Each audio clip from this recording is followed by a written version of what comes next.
Teacup slipped right out of my hand. I remember that part because my mother gave me those teacups in 1987 when my husband and I bought our first house in Oakville, and I carried them through 3 moves without breaking a single one. But that morning, in the kitchen of the bungalow my husband and I had picked out together in Burlington, I dropped one and didn't even bend down to pick up the pieces. I just stood there in my slippers, 63 years old, looking at my husband sitting at the table with the Globe and Mail folded in his lap, and I waited for him to say it again. He'd just spoken to me. Out loud. In English. After 11 years of marriage. "Please sit down," he said. His voice wasn't the voice I'd imagined. It was lower, softer than I'd thought it would be after watching his lips move silently for over a decade. "I'll explain everything. I promise." I didn't sit. I couldn't feel my legs the way you're supposed to feel them. My hand went to my chest, the way my mother's used to when she was alarmed, and I watched myself from somewhere outside my body, the way you do when something is too big to hold all at once. Let me back up. I have to back up, or none of this will make sense. My name doesn't matter much for this story, but my husband's name was Roland Whitcomb. We'd married when I was 52 and he was 57, and before him, I'd been a widow for 9 years. My first husband, Peter, died of a heart attack in our garage in 2003. He was 44. We'd had 2 daughters together, both grown by the time he passed. And after the funeral, after the casseroles stopped arriving from the church ladies in our parish in Oakville, I genuinely believed I would never love anyone again. I didn't even want to. I was tired in a way that I think only widows understand. My daughters worried about me. My older girl, the one who lives in Calgary now, used to phone every Sunday and ask if I was eating. My younger one, who teaches grade 2 in Mississauga, would drive over every other weekend with her kids and try to coax me out of the house. They meant well, but what neither of them said, and what my mother said constantly, was that I was wasting time, that I was going to wake up at 70 alone in that house with Peter's shop still untouched in the basement, and nothing to show for the years. My mother was Ukrainian. She'd come to Canada with her parents after the war, and she had no patience for grief that lasted longer than what she considered reasonable. When I turned 60 and was still living alone, she actually said to me in front of my daughters at Easter dinner that I should have remarried by 55 at the latest, and now I was going to be a burden on my girls, and what kind of mother does that? I cried in the bathroom for 20 minutes. My older daughter knocked on the door and told me Baba was being ridiculous, but I'd heard her, and it had wormed its way in. So when I met Roland at a watercolor class at the Senior Center in October of that same year, I was already primed. I was already wanting to be wanted. He was the only man in the class. He was tall, with the kind of gray hair that's still thick the way some men's is, and he wore good sweaters. Cashmere. I noticed that. He sat 2 easels down from me and he didn't speak to anyone, which I thought at first was rude. Ben, the instructor, a lovely woman named Sandra, came over and explained quietly that Roland had been completely blind since a workplace accident 8 years earlier, but that he wanted to take the class to feel the textures and to listen to her describe color to him. He'd had a successful tech consulting business before the accident, she said, and he'd retained enough wealth that he didn't need to work, but he was lonely, and could the rest of us be patient with him? I felt awful for having judged him. I went over at the break and introduced myself, and he turned his face toward my voice the way blind people do. And he smiled, and his eyes didn't quite meet mine, of course, and he reached out his hand to shake mine, and I took it, and that was how it started. We talked for an hour after the class ended. He had a cane folded up beside him. He told me he'd lost his sight after a bad fall on a job site in Mississauga in 2010, that he'd been a software architect for one of the big firms in Toronto, that he'd never married because he'd always been married to his work, and then the accident happened and the woman he'd been engaged to at the time had quietly broken things off within a year of the accident. He told me this last part with a kind of dry humor, as though he'd come to terms with it. But I could hear the wound underneath. I knew that sound. I'd made it myself for years after Peter. I drove him home that night because he'd taken a taxi to the class and it was raining. He lived in a beautiful house in Burlington with a view of the lake. He had a part-time aide who came in 3 days a week to help with the things he couldn't manage, and otherwise he lived alone. As I walked him to his door, he asked if he could see me again, and then he laughed at his own choice of words, and I laughed too, and I said yes. Within 4 months we were engaged. Within 7, we were married in a small ceremony at a hotel in Niagara-on-the-Lake with my daughters and his sister and a handful of friends. I sold my house in Oakville and moved into his place in Burlington. I learned Braille. I really did. I took an evening course in Hamilton, twice a week for almost 2 years until I could read at a decent speed and write notes for him on a slate and stylus. I labeled everything in our house with raised dots. I learned how to walk with him in public. My arm just so under his, never pulling, just guiding. I learned how to describe a room when we walked into a restaurant. I learned how to cut his food in a way that didn't insult him. I gave up a part-time bookkeeping job I'd kept for 12 years at a small firm near my old house because the commute didn't make sense anymore, and Roland said he'd rather have me with him. I want to be honest. I didn't give those things up because he asked me to. I gave them up because I wanted to. Because being needed by him felt like being chosen in a way Peter, God rest him, had never quite needed me. Peter had been independent, capable, the kind of man who fixed things himself. Roland needed me to read his mail. Roland needed me to tell him what color shirt he was wearing. Roland needed me, and I was 61 years old, and I had not been needed like that since my girls were small. The years passed, and they were good years. I genuinely loved him. I did. I want anyone listening to understand that this isn't a story about a marriage I regretted from the start. It was the opposite.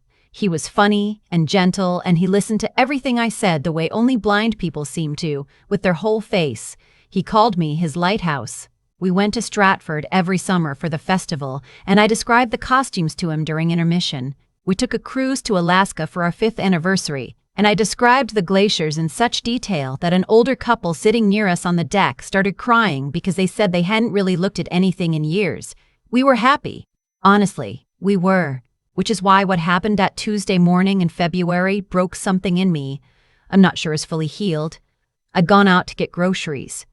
Roland had a doctor's appointment later in the week and had been a bit congested, and I wanted to make him soup.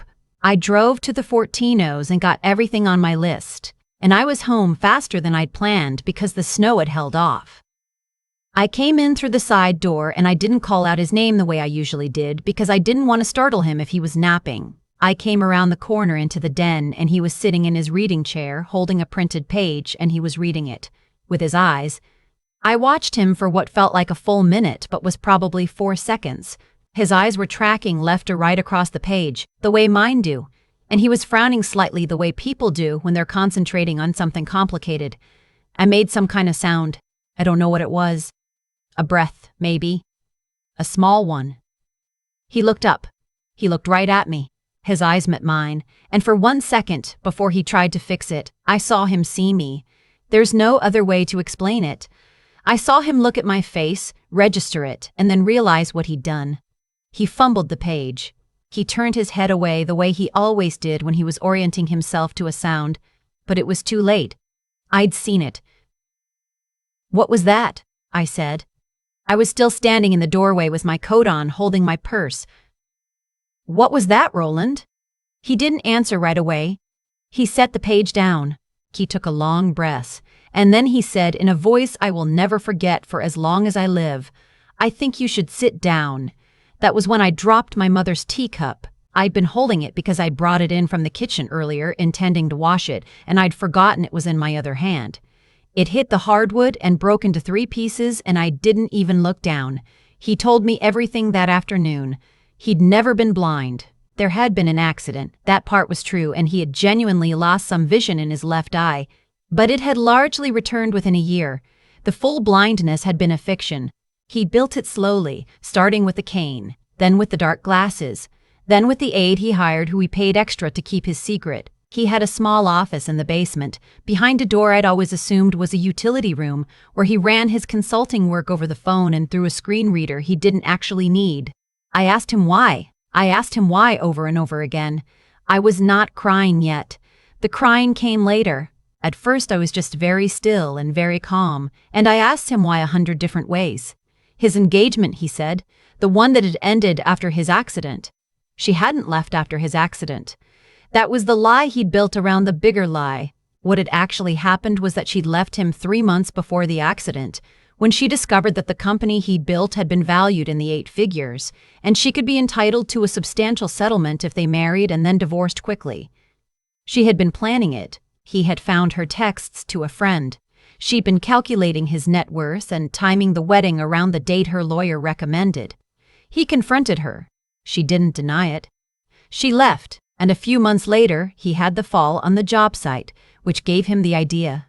He thought, he said, that if he ever loved anyone again, he wanted to know, really know, that they loved him for who he was, not for what he had.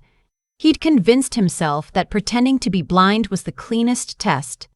A blind man with money is still a man with a disability, he reasoned. A woman who can love him through that, who can sign up for that life, is a woman who loves him. He hadn't planned on me, he said. He hadn't planned on any of it. He'd taken the watercolor class on a whim because his sister kept telling him to get out of the house. He hadn't expected to meet anyone. And then I sat down 2 easels away and introduced myself at the break, and he was so taken with me, he said, that by the time he realized he should tell me the truth, we were already engaged. And then we were married, and then it had been 5 years, and 7, and 10. And the longer he waited, the more impossible it became to undo. I asked him if he'd ever planned to tell me. He didn't answer for a long time. Then he said, maybe when I was on my deathbed. He'd thought about it. He'd thought when I was old, very old, he might whisper it to me, and I could decide whether to forgive him before I went. I told him to get out of the house. I told him to take his cane, which he didn't need, and his Braille labels, which he'd never read, and the little folded white stick he kept by the door, and to go. He tried to talk to me. He reached for my arm. I pulled it away as though he'd burned me. He left that night and went to a hotel near the Burlington GO station.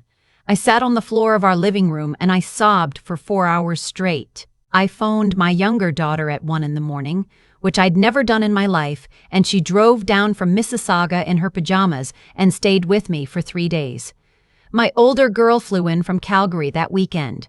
I want to tell you what those weeks were like, but I'm not sure I have the words. Everything in our house was a lie in a sense. The Braille labels I'd put on the spice jars, the book I'd read aloud to him every night for 2 years, the way I'd narrated every meal, the way I'd held his elbow at every curb. There was a part of me that felt monstrously stupid, as though I had been the punchline of a joke that had lasted 11 years. There was another part of me that was simply heartbroken, because I had loved him, and I still did, and I didn't know what to do with that love now that I knew what I knew. My daughters wanted me to call a lawyer immediately. My older one had a friend in family law in Toronto, and she'd already gotten me a referral. I told them I would. I didn't, not for almost 2 months. Roland called every day. I didn't pick up.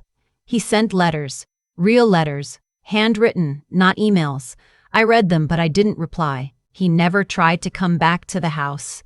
He stayed at his sister's place in Oakville, which I learned about from his sister herself, who phoned me one evening and asked if she could speak to me, woman to woman. His sister's name was Eileen. She was 8 years older than him, and I'd always liked her, even though we'd only met a handful of times. She'd been at our wedding. She drove out to Burlington, and we sat in my kitchen, and she told me she was sorry. She said she'd known. She said she'd known for the entire 11 years, and that she'd begged him every Christmas to tell me, and that she'd been complicit in his lie by staying quiet, and that she would understand if I never wanted to see her again. She cried. I didn't, that day. I'd run out of crying for the moment. She told me something I hadn't known, though. She told me that Roland's first fiancée had not just been after his money, she'd been his second engagement. The first one had ended when he was 31, and that woman had left him for genuinely cruel reasons. He'd developed a small benign tumor behind his eye that had required surgery and a brief recovery, and she told him during the recovery that she couldn't see herself with someone whose health was so unstable. Then, 2 years later, he'd gotten engaged again, and that one had been the woman after his money, and then the accident. So by the time I met him, Eileen said he wasn't just guarding against gold diggers. He was guarding against the much older wound of being a man who got left when he wasn't useful enough or healthy enough or whole enough. He was guarding against the part of himself that believed he was unlovable. That conversation cracked something open in me. It didn't fix anything. I want to be very clear about that. Understanding why someone hurt you doesn't make the hurt go away, but it gave the hurt a shape, and a shape is something you can work with. A shape is something you can hold up to the light and study. I started seeing a counselor in Oakville, a woman about my age who specialized in late-life relationships. She was wonderful. She didn't tell me what to do. She told me in our third session that the question wasn't whether Roland had lied. He had. The question was whether the marriage I'd had for 11 years had been real, and she told me that only I could answer that. Not him. Not my daughters. Not his sister. Me. I thought about it for weeks. I thought about the way he'd held my hand in the hospital when my mother died in 2019. I thought about the way he'd sat with me on the back porch the night my older daughter's marriage fell apart, and I cried because I was so far away in Burlington and couldn't help her. I thought about the way he laughed at my jokes. The way he'd actually laughed, his whole body shaking. I thought about whether a man who didn't really love me could have done those things consistently for 11 years. I decided he had loved me. I decided that the lie was real and the love was real and they had been living in the same house the entire time. And I decided that didn't mean I had to take him back. Loving someone and being married to them are two different things, and I was 63 years old and I'd earned the right to know the difference. I asked him to come and meet me at a coffee shop in Burlington on neutral ground. He came. He'd lost weight. He was using glasses now, the regular kind, and it was strange to see his eyes meet mine without the practiced wandering. He looked older. I probably did too. I asked him questions for almost 3 hours. I asked him about the aide and how much he'd paid her to lie. I asked him whether he'd ever broken character when I wasn't watching. He admitted he had, often. He admitted he'd watched me in the garden from the upstairs window. He admitted he'd read the cards I left for him on the counter in my own handwriting, the ones I thought he was running his fingers over. He said he'd kept every one of them. They were in a box in his sister's basement. I asked him the one that mattered most.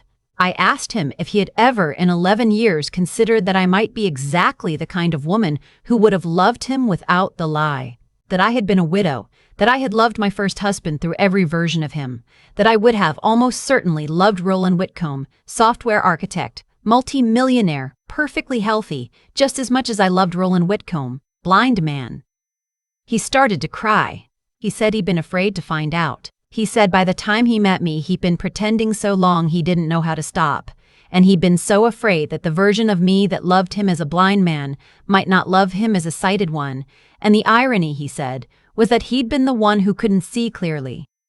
Not me. We sat with that. The waitress came around twice, and we just kept ordering more tea. I didn't go back to him that day. I didn't go back to him the next month either.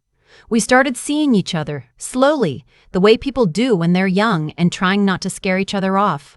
I made him take me on actual dates. I made him drive, which felt almost obscene to watch the first time, after years of being the only driver in our marriage. I introduced him, in a sense, to the version of me that had a vote. It's been almost 2 years now since that morning in the kitchen. I still live in the Burlington house. He lives at his sister's, which Eileen has been remarkably gracious about. We have dinner together 3 or 4 nights a week. We've been to counseling together for a year. I've forgiven him mostly, in the sense that I no longer feel a hot anger when I look at him. I feel something more complicated. I feel love and grief and a weary kind of tenderness, the way you might feel toward an adult child who hurt you badly when they were young. My daughters are not sure what to make of any of this. My older girl thinks I should divorce him. My younger one thinks I should move him back in. I tell them both that I'll decide when I decide, and that being 65 now, I no longer need anyone's permission to take my time. They've stopped pushing. I'll tell you what I've learned, for whatever it's worth. I've learned that love is not an accident that happens to you. It's a series of decisions. Some of them you make in a moment, and some of them you make over years, and some of them you make every single morning when you wake up and decide who you're going to be that day and who you're going to keep loving in spite of what they've done. I'm still deciding. I think I'll be deciding for a long time. And I think, at 65, that's all right.